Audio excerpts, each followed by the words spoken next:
Welcome everyone. Social groups.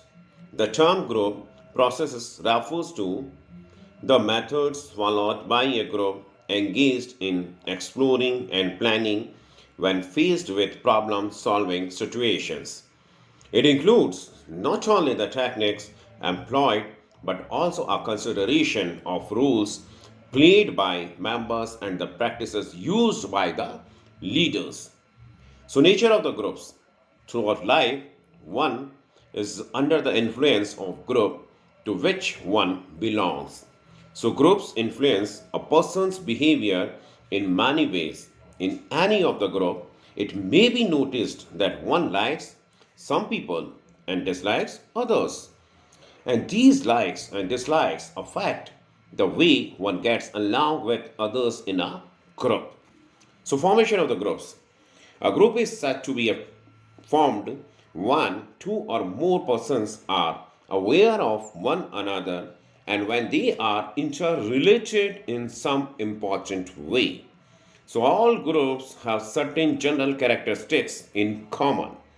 For example, all groups must have a common interest or a goal or some reason for being in a group. Kinds of group.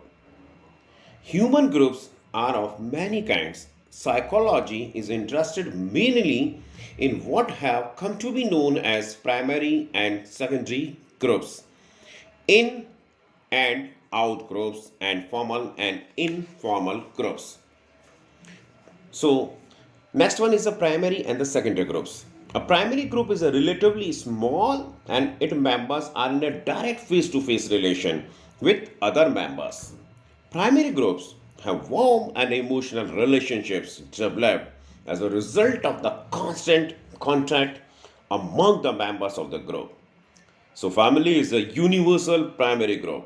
It is the first and usually the most lasting group. Another primary group is the play group or the peer group, especially of children. The rural community is another primary group. The primary groups have a great effect on the development of the personality of an individual because it is in the early formative years that children learn sentiments such as loyalty, ambition, sympathy, and the fellowship. Now, the secondary group. The secondary groups are the characterized by relationships which are more casual, more indirect, less personal, and less frequent. One's professional group, school, social class, political parties, religions, religious bodies, are the examples of the secondary groups. The secondary groups satisfy partial and special needs and the interest of the group members. In such organized groups, the roles of the members are carefully defined and some members are selected or elected to play lead role as office bearers. So some secondary group persist and become permanent institutions. In groups and out groups. The in group is the group into which an individual is born or to which he belongs. The out group is the other group whose members are considered as authorities. These des- this distinction is purely relative and based on intergroup relationship. The members belonging to a particular political party consider themselves as in group members, whereas those of other parties are out group members. The members of out group also feel likewise. The relationship between in the groups and out group is different. The likings and the love among themselves and the dislike towards the out group. In the case of in groups, the members hold together and have a sense of loyalty, friendliness, cooperation, and unity towards the group. The feelings of an individual towards the outgroup may be dislike, opposition, and aggression, formal and informal groups. The distinction between the formal and informal group is based on the size of the groups and the type of the relationship existing between among the members of the group. In formal groups, there are elaborate rules and regulations. The status of the member is clearly defined and definite rules are prescribed for them. Example, civil services, the army, they demand for their members strict discipline and conformity.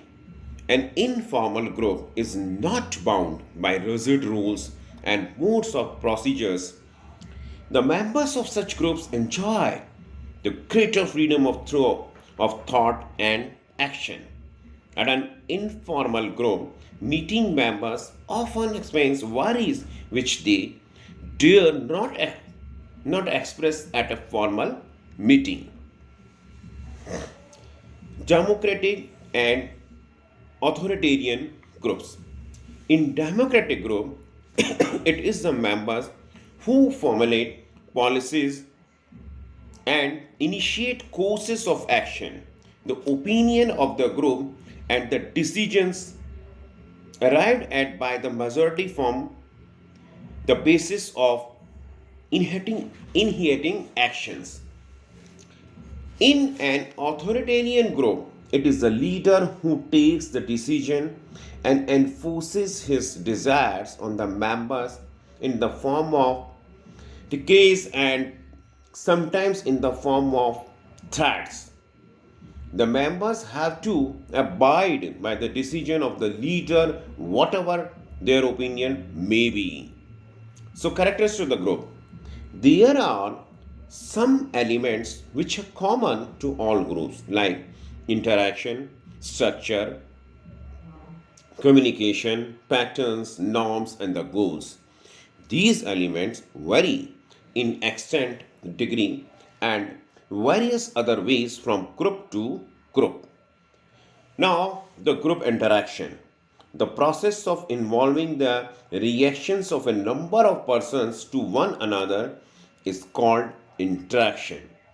Interaction includes ways in which individuals relate to one another and carry out the task essential for the growth of the group. Individuals interact with the another through the use of language, symbols, gestures, and other forms of communication. It involves the communication. The methods adopted in finding out the process of interaction of a group is known as interaction process analysis. Now, the group structure. The group structure refers to more or less stabilized system of relationships. As the status and role of individual members get differentiated, the structure of the group gets strengthened. As the structure of the group gets strengthened, the behavior of other members towards the person occupying a particular role and status position and his own behavior towards them are regulated. Group norms and the goals. The accepted rules, standards, and values of the group are known as group norms or social norms.